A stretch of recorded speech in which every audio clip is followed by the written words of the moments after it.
Okay, this is the continuation of the other video. We stop right here. So we said this is a bigger piece and it's 2 pieces out of 3.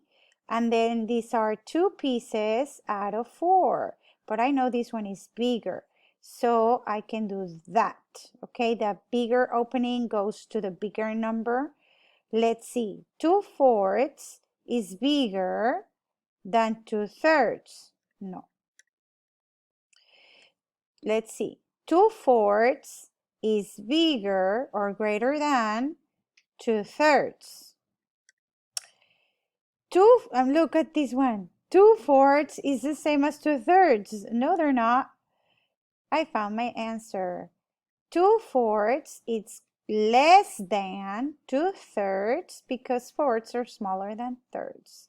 That's one of the reasons, but I figured that out. So this is the correct answer. There you go.